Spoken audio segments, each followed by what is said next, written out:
All right, on this episode of Bare Knuckle Bowker, very excited to be talking to an individual who seems like they're in the biggest bare knuckle fight of the calendar year, if not the biggest fight we've seen of the modern era, one that people are understandably very excited about, and it headlines BYB 30 Cardiff Brawl, which goes down on August 17th. We have Barrie Jones stepping into the mighty Trigon against LT Nelson, and great heaven, LT on Bare Knuckle Bowker ahead of the fight. How you doing, man?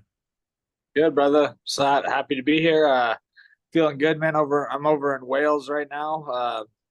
It's cool. I got here Monday morning. Just been walking around, enjoying the scenery, getting little sweats in every once in a while, and enjoying it, bro. I always like like going across the pond and traveling and I love to fight and traveling. So everything combined is even better.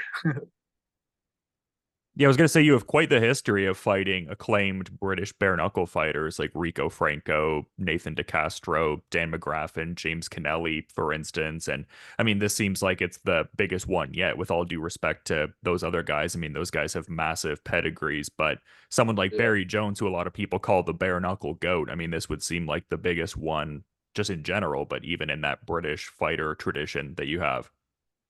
Yeah, 100%.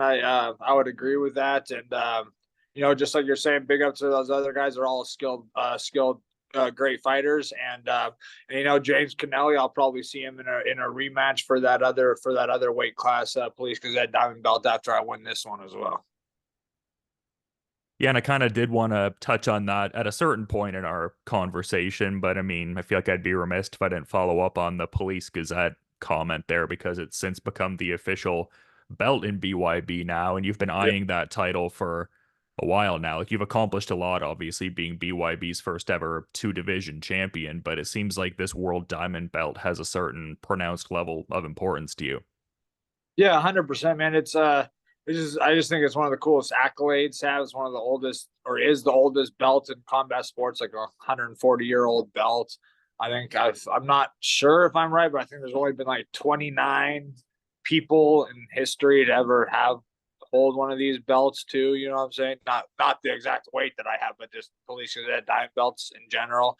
So I just think just the accolade in general is cool, and then also just I think coming across the pond and going into enemy territory and fighting someone that's skilled and a great fighter like Barrie Jones, it just brings. I think it will bring the best out of me and the best kind of fight for the crowd. And he seems like a guy that's been on your radar for a while, like just even in like a competitive, like wanting to test yourself kind of vein. Like it seems like he's a guy that you've wanted to, step in there with for a while now just to test your level. Yeah, 100%. I even after the Dan McGraffin fight when we fought for that Police Gazette Cup, the Team Cup or something like that we did. And after that fight, I saw he fight Tommy Turner that I just beat in the last fight. But he after that fight, I saw him on the way out of the venue and way out of the O2 arena, and he said what's up to each other, and I was all like, yeah, man, probably gonna probably gonna be us fighting soon here, you know what I'm saying? And look, lo and behold, you know what I'm saying? Just putting the thoughts, putting it out there in the universe, in the world, whatever you want to believe. Things come around, hard work, everything comes together. You know what I'm saying? And now it's happening, and it's something that I've wanted for a while, and it's it's for the belt that I've wanted for a while. It's like everything coming into turn, and I get to travel. It's awesome. You know what I'm saying? Yeah, for sure. And it seems like there's so many different components to it for sure. Like I was kind of saying in the intro, a lot of people regard this as like the biggest fight that you can currently make in the sport right now. And I think it really rings in that, dynamic where BYB has acquired BKB. I mean, like you alluded to before, they've done cross promotional shows before, Yeah. but this seems like the big way to kind of like really, I guess, kick off that official, merger of the two Right. brands, as it were. And I mean, you're in Wales fighting the Welsh wrecking machine, so a lot coming Yeah. together, it seems like. Yeah. 100%. It's I mean, other people might not like it, but I thrive off of this pressure. I thrive off of the hardship, but if that makes I thrive under this kind of circumstance, and I love coming into enemy territory. I love to travel in general, and I love to fight. So like putting those two together is great for me. It's like a present and a dream come true. You know what I mean? But love going into enemy territory. I'm gonna throw down and then put my whole heart out there, and everything I fight for, I always leave in the ring no matter what when I fight. And I know that no matter what, how many people booing me, whatever before the fight, I know by the end of the fight, when they see how I fight and whatnot, they'll appreciate me and whatnot. So it'll be a good one.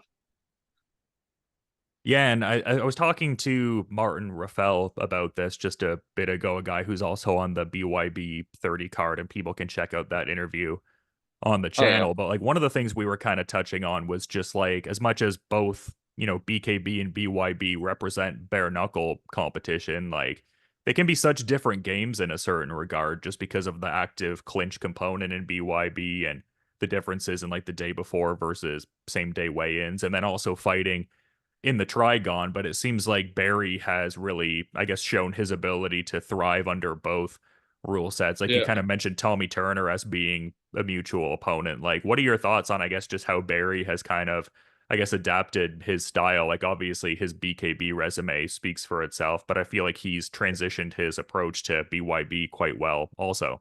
Yeah, it definitely has. I think like Tommy Turner sort of gave him the fight that I'm not going to give him, that exact fight that he wants to. So, he's all, I like to throw down. I'm down to scrap and take shots, give shots. You know what I'm saying? But I'm also becoming smarter and a better fighter because of Coach Leo Perucci over at Forza Combat Sports, and really helping me define and tighten up my game, instead of coaches trying to change your game and do this and do that. No, he's trying to make my game the best it can be for myself. You know what I'm saying? Because I have my own style that throws people off. Why would you change that? You know what I'm saying? But just perfecting a little bit more and not being as much of the LT that's like, oh yeah, just punch me and then I'll punch you and then you punch me and then I'll punch you and let's see who's got a stronger chin. Like I'm too down sometimes.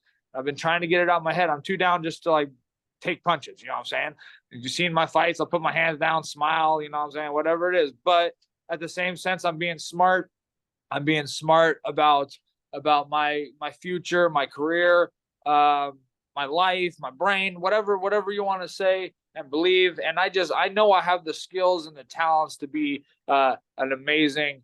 I call myself a technical brawler all the time, and that's what I'm going to do. I'm going to brawl and throw down and make it a war, but I'm going to do it technically and not just stand in the pocket like Tommy did and give him that space. And I'm going to make Barrie really find out what the Trigon's all about and what 6 3-minute rounds is all about, if it even goes there. You know what I'm saying? Because I don't think he's felt the real pressure in those. He's been doing the 2-minute rounds over the 2-minute rounds over there. You know what I'm saying? No clinch. There's different aspects of the game are going to come into play here. And not only that, like I'm comfortable in the clinch, but I'm also comfortable anywhere in the game. So wherever that fight's leading and going and taking, I feel like I'm in control, and no matter where it's going to go, I'm going to take control of that situation and adapt from there. Yeah, and Bare Knuckle Nation did a great breakdown of this fight that kind of touched on some of the components you're talking about. Because a guy like Jones with a 10-0 record and 9 knockouts, and a lot of them very early on in the fight, and just you talking about like wanting to have that like fight IQ and not indulge, Yeah. I guess, tapping into that dog in you, for lack of a better way Yeah. to phrase it, like showing that fight IQ. And I mean, you're definitely known to like really ramp up that pressure and volume as the fight goes on. So is that kind of how this one breaks down, you'd say? Yeah, 100%. I'm gonna show people. I've always got that jaw that I can take shots. I can take shots and keep on going. Get down, get put on the canvas, get back up, and destroy people. That's what you know what I'm saying. But instead, I'm gonna show people that I'm gonna use that jaw that I have and like use it for shots I don't see coming, and still have that jaw and be able to take that shit and be smarter about my game and how I'm attacking everything. And just everyone is just like, since the Sam Lee era, Tommy, since the Connelly fight, Sam Lee era, Tommy Turner, you've seen, like, if you watch it, you've seen me. I've been like taking less damage, doing better with my hands up, positioning, understanding what I'm gonna do for the fight and for that opponent. And that's big ups to Forza and Leo Perucci for really. He without me like worrying and watching footage, I never do, but like without me like doing all that crap, he helps me like do the proper the whole camp while hitting pads without saying anything really helps me do the right thing for my opponent that's in front of me for the next fight and whatnot. You know what I'm saying? So we've been doing a lot of, and I got a lot of great training partners. So I know we're prepared, just like I always say, I'm prepared to go out there. I'm always going for a knockout. I'm going to go out there. I always like to finish that fight, throw down, let's go. But I'm also ready to go 6 rounds, like I said, to the craziest war in the world. You know what I'm saying?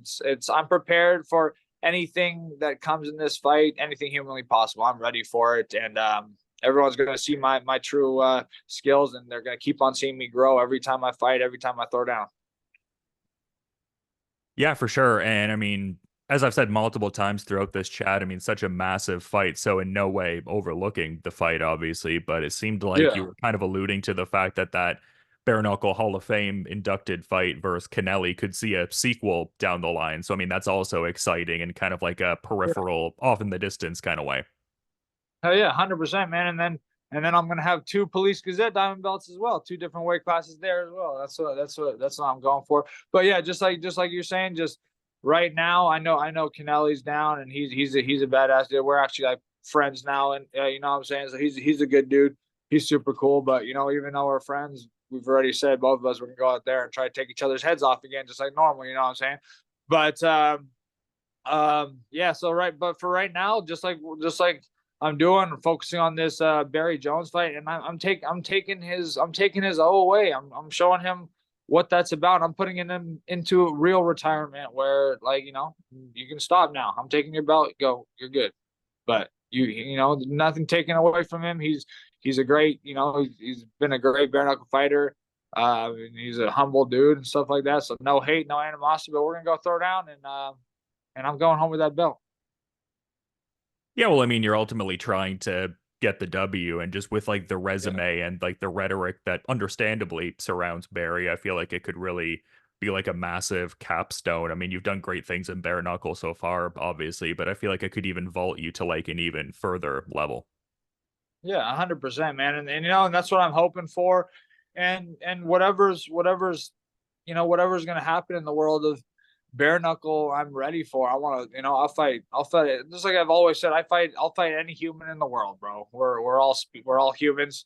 All can, get taken out. Obviously, I'm not gonna be like going up to like super heavyweight and fight. I'm not dumbass, but like, I'm like, I walk in my fight weight. I'm gonna be like, I'm on, I don't even have to cut weight for this fight. I walk around at fight weight. It's like I can get to many, different weights, but like, I'm just ready for anything that this bare knuckle game, this whole fight game has to offer me in any discipline. Like I said, what I'm saying, MMA, kickboxing, Muay Thai, uh, bare knuckle, let way, whatever it is, I'm ready. I'm ready for it, and I'm gonna put on a show. And just like I said, I'll take on any human in the world, and I promise that I'm gonna take on any human in the world and either be victorious or put on the craziest fight in the world. Yeah, so maybe we're not going to see you in the Trigon with Gustavo Trujillo or anything like that. No, I mean, you never know what happens, but I'm I mean, I walk at 165 pounds. This fight's at 166, so I'm like underweight right now. You know what I'm saying? I walk around at my fight weight. I walk the fight for when I just fought Tommy Turner at 160. I weighed in at 157, bro. It's just, I mean, it's just I walk light, and I walk in my fight weight, and I feel strong there, but I'm willing to go up a little bit, obviously, as long as like I'm not just going to do stuff just to do it. Nowadays I'm doing stuff for the right aspect for my future, or the right aspect for money. So like any promotion, anyone in the world, you give me that right, give me that right paycheck, I'll fight any human in the world, any weight class too. That's what I'm saying, but that money has to be right. Yeah, I mean, you've definitely shown that in a lot of ways. I mean, like, one of the things we were talking about last time was like your involvement in some of those King of Sparta, like one night tournaments where you're fighting in multiple disciplines, like boxing, Yeah, kickboxing, and MMA in one night. So, I mean, that speaks volumes, right? yeah, 100%. Those are always fun. I've won that 3 different times, 2 weight classes. Once at one, no, twice at 155 and once at 170. Very cool. Was fun experiences. That's like my ultimate dream is all those. If they just took off the gloves, if they did that same thing, bare knuckle tournament like that, bare knuckle boxing, bare knuckle kickboxing, bare knuckle MMA. Oh my word! But the only problem with that would never be able to work because everyone would get cut. You know what I'm saying? There'd be so many cuts. The person, maybe not everyone, but there would be a lot of cuts somehow. That's why because when they first started that King of Sparta, they were going to do boxing, Muay Thai, and then MMA.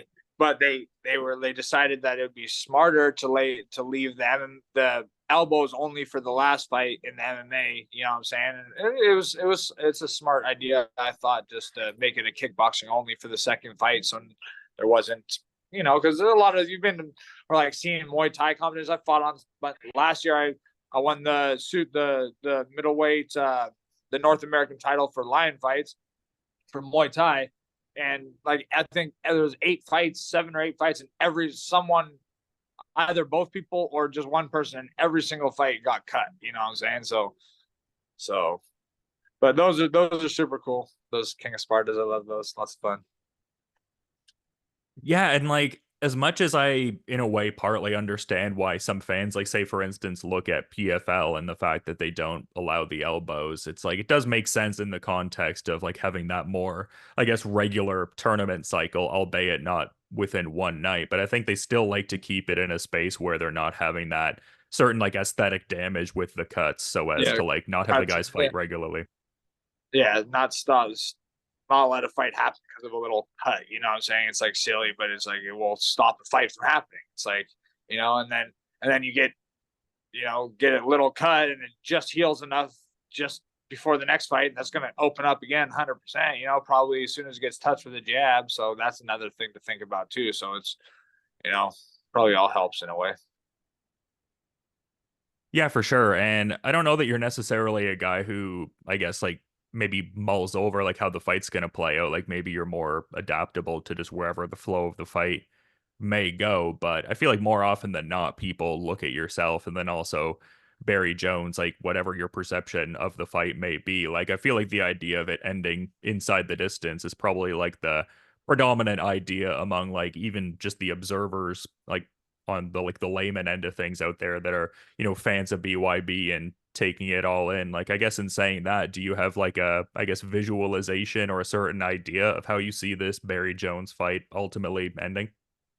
I always say this is my thing. Second round knockout, bro. I'm gonna get that second round knockout. I'm taking Barrie Jones's head, but just like I always say, man, I'm going for the knockout all the time. I'm always going for it, and I'll be able to because I got cardio for days, and I'll be able to go for the knockout every single round. You know what I'm saying? All the whole round, and that's what I'm gonna do. And just like I said, I'm going for the knockout, but I'm ready for a war, and it's I have amazing adrenaline, cool feeling like I'm about to jump off a cliff kind of thing. You know what I'm saying? I'm excited, just crazy full of excitement and anticipation for the fight and just the night in general. And just like I always say, just no matter what happens, 20 seconds, 18 minutes, whatever it is, it's going to be a fight for the ages. And I feel like it's a cool week for, South African combat sports fans too, just with your massive fight and then Dricus du Plessis defending his UFC middleweight title against Israel Adesanya this weekend. It would seem Yeah. like a great time to be a South African combat sports fan this week. 100%. I'm going to be, I'm gonna represent South Africa well. I represent the U.S. as well. There, my father's from the U.S. and I live there now. But I'm born in South Africa. My mom, much my roots are there, so I always represent South Africa. Have it on my heart, and that's where I was born, my homeland, and and it's pretty cool. And I'm gonna bring home that W for myself, for my family, but also for South Africa, all the people out there. Much love to them and anyone watching or anyone that's gonna watch the fight too. And hopefully, the more I take names and win and belts and whatever it is, the more my name gets up there too, like Dricus du Plessis' name is right now as well. And all of us together can help bring more eyes to South Africa, bring more eyes to South African athletics, fighting, and whatever it needs to be, or maybe even bring more eyes to the South African fighters and just get them out there more. And you kind of mentioned your parents. I mean, I feel like they're the biggest Smash supporters out there, even though like so many people are excited for this fight, but I feel like they might be cheering the loudest. Yeah, 100%, man. I always, my parents are awesome. They've always been there for me, even ups and downs that they've had. I've never felt it, you know what I'm saying? Since I was a kid, they've given me a great life. So much love to them. And yeah, every time I'm at the fights, man, I know, if I'm not hearing my mom, it's because she ain't there. You know what I'm saying? You know what I'm saying? So I know that they're coming in. They leave tomorrow, I think, from Italy, and they'll be here. They'll be at the fight cheering. So yeah, it's great to have. I know maybe in a way, like being a fighter wasn't their ultimate like want for me in a way. You know what I'm saying? Maybe take over my dad's company, do this, do that. But they see how much I work, how hard I work, and how much love I have for it, and I put my everything into the game, and and the more they see that, the more they have the same kind of, even if they didn't see that, they still would have the same kind of passion and love for it and give me the support that I need always. It's cool. Yeah, and I love that, man. I mean, it just shows that they're ultimately in line with like wanting you to pursue with, or wanting you to pursue rather, whatever your, I guess, great thing in life that you want to strive towards is, like what your big passion is. And yeah, no, I always love seeing the social media clips of how fired up your mom gets at the fights and Yeah, it's stuff awesome. like that. Yeah. She always gets embarrassed about that stuff, but I'm like, I love it, mom. Your thing where they had the camera on her and the mic on her while I was fighting, that got like quadruple the amount of views as my actual fight. I'm like, damn it, mom. Just joking. But it's cool. That's what I always tell her. I'm like, I love it though. That's what I want. Like, you know what I'm saying? It's cool. Yeah, no, I love it, man. It's so great. But I really do appreciate you making a bit of time to chat, Yeah, of especially just a few days out from the fight. But I do want course. to be mindful of what you're getting up to during fight week. But so appreciative to have you on Bare Knuckle Bowker ahead of such a massive fight. I think it's like the biggest fight you can make in bare knuckle right now. But just Yeah, in I kind of, think you know, 100%. Sorry. no, sorry, there was just a bit of a delay on my end. I didn't mean to cut you off. No, I was just saying 100%, bro. I can't wait. It's gonna be. It's this. I don't really see anything else that you can make that be more exciting. You know what I'm saying? So it's gonna be the fight of the century, or whatever you want to say. Yeah, well, I mean, it definitely looks like it for sure, man. But just in kind of giving you the floor, I mean, I feel like we've touched on a few things in our chat, but if there was maybe a final parting thought you wanted to add as we're kind of wrapping up here, I figured I'd kind of, extend that to you. Yeah, hell yeah. Just like I always say, yeah, thank you, Dylan, for Boker for having me on here, and just much love to all. I always want to say like much love to all the fans and supporters, haters, supporters, whatever it is. Like, I'm an entertainer. I fight for all of you. I fight, you know what I'm saying? I don't, obviously I fight to make a living and make money. This is all I do for my life, you know what I'm saying? So I make a living, help my family out, whatever it is. But like in the end of the day, without the fans and people around, like the people watching and whatnot, I'd be nothing. So much love and respect to all the fans, all the supporters, all the haters, anyone. Keep it rolling, keep watching. I'm gonna keep putting my heart out there, throwing down. Every time I fight, it's gonna be fireworks. Every time I fight, people are gonna love that shit. Win, lose, draw, no matter what. I am going to make you love my game and how I throw down. And make sure you watch coming up August 17th, Cardiff, Wales, BYB 30. I'm going to throw down, and I'm going home with that W. I'm going home with that Police Gazette belt. What's up? Yeah, so stoked for this Barrie Jones fight, man. Looking forward to peeping that in a few days' time. But until then, man, you have a good rest of your day and enjoy Wales. And yeah, I'll be Oh, checking yeah. out the fight. Much love, brother. Appreciate you, dog.